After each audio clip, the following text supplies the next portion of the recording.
Welcome back to Celebrity High Tech. I'm your host, Chris Boyd. Today I'm here with Miguel, and we're in the projection booth of the world-famous Chinese theater. And we're going to take a look at some of the tech that does an awesome show presentation.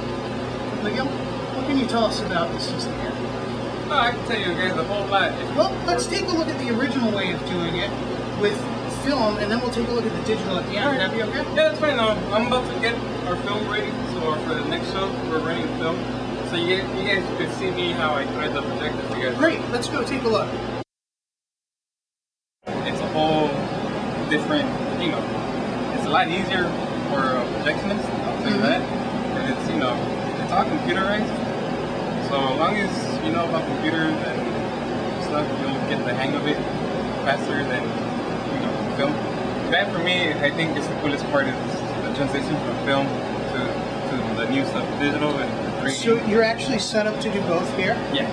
We run 35mm film, or if features in digital, we run digital, 3D digital, same thing. So it's two separate devices. It's not one projector could do either or? No. Yeah, it's two separate projectors like you see here. You got your film projector on that side and your digital projector on this side. So pretty much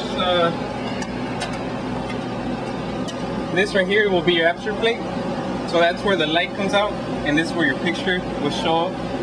And each of those is cut specifically for a projector, for a screen. And if this whole thing got moved even an inch, that aperture plate it wouldn't work no more. You'd probably have to cut a new one, right? Yeah, cut a new one or just do a little bit of adjustments on this aperture plate. Well, for me, I grew, I learned in this projector, I pretty much know how to do the whole thing here, like take stuff apart and put it back together. For digital, Dolby. For Dolby Digital specifically, right? Yeah. So this will read your sound here. This is your DTS reader. Same thing as Dolby, this DTS. So that's basically your digital sound right here. So the film would come up here and would first go through here. And do you always lace it the same way, whether a movie is one or the other, or would you same way, no matter what. So.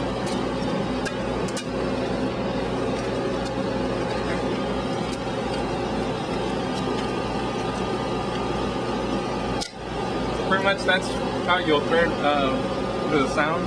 Just click the gates down and just click it to make sure you hear the click so the film doesn't jump off.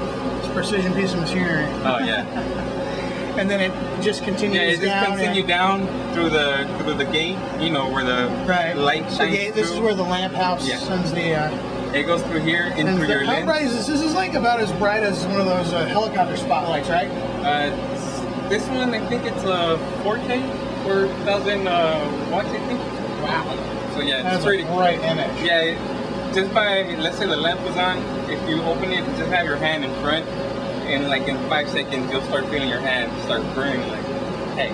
So do you guys always use the same lens, or do you have to switch when you do a flat or a cinemascope? Yeah, right now I'm set up for a scope for 235. So this is your only lens for scope.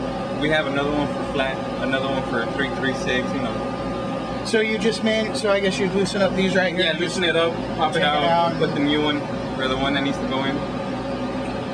So neat. And then everything comes back around, and it goes back to the platter system. Yeah, it goes back to the platter. Can we look at that real quick? So it's right in one of these boxes. And then they come in these little reels. So this movie is actually six reels. Each reel is like 20 minutes long. So it just tells you if you have a lot of these, it's going to be a long movie. And then you actually got to put them together and you build them up onto a platter like this. And it kind of, almost like the grooves of a record, you can see the different grain of the print of the film. And these are probably separate reels, right? Yeah. So like this first darker area, that's one reel. Was the last. Was the last one that you built on there. So somewhere between here and here, there's a tiny little splice. Yeah. Really good. And so when it starts, it always starts from the inside. And it goes through the film feeds out. We see the blue leader right there. And that little roller there, the brain? Yeah, we call this the brain. And it goes through. So it'll start from the inside, goes to the outside, and it ends up on this one. So I'll start wrapping around this ring. So before you know, you got the inside in, the outside out, ready to go for the next show. Awesome. Yeah, this is we call Q. It's like a aluminum tape. When this goes through our film detector, or you can say our Q reader? Yeah, Q reader. It'll trigger the Q, and we have programmed each Q will do something different. So when we started the first Q, it'll do it, bring the lights to half. When it reads the second Q, that means it'll bring the lights down. When it reads the third Q, it'll bring the lights midway, like for the credits. Mm-hmm. And then, the last Q will just shut everything down. So that's pretty much with this, would detect all the cues. Wow, so you just add that to the film at different spots when you want to go beyond the beginning or the end of the trailers and stuff? Yeah, exactly. That's pretty cool. That. So, yeah, this is for film. For digital, I have to set it up, Yeah, the digital must make that obsolete, right? Can we get a quick look at the digital projector? So right now, we're showing our pre-show, like commercials on the screen before the movie starts. So right now it's on. You see it's going. But when we play the movie,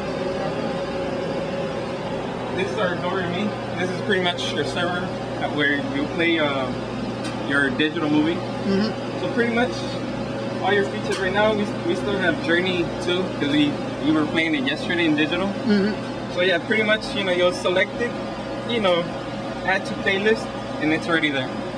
Oh, it's almost like iTunes. Yeah, pretty much. And then, you just go to playback, you press play, and they'll start playing your feature, whatever you had on the playlist. They'll play the whole thing. So right now, so if I will press, just pause, it'll queue up the movie from the beginning. Mm-hmm. So you see I'm ready to go. So if I will press play, it'll start counting down, start playing the movie. I got a question, something that people always want to know. Can you rewind the movie? With this, can you rewind the movie? With digital, yes you could. Oh my God. For film, no you can't. No, you can't. No, for film. Well, that was the answer forever. Yeah. No, you can't. Yeah, for film was no, you couldn't. It was like you could you have to wait, cut the rail and then start all over from the beginning. With digital, you go back 5 minutes, seconds, or hours. You go forward, back.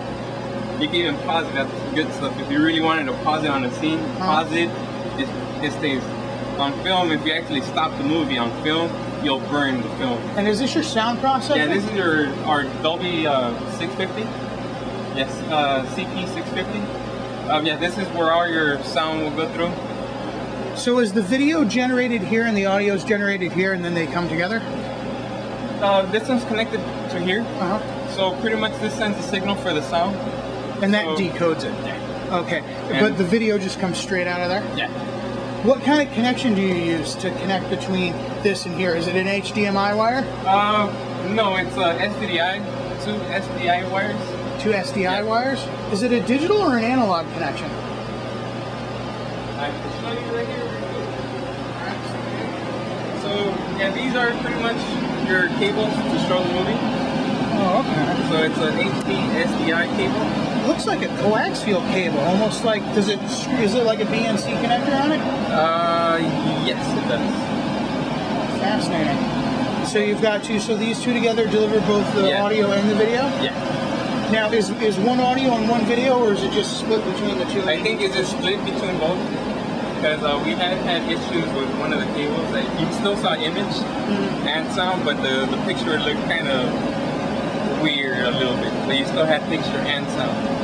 So yeah, once you connect both cables, then your picture and your sound gets perfect. So I do notice that the lamp house between the digital projector and the old school projector, they're both very big. So is there a huge bulb in here too? Yeah.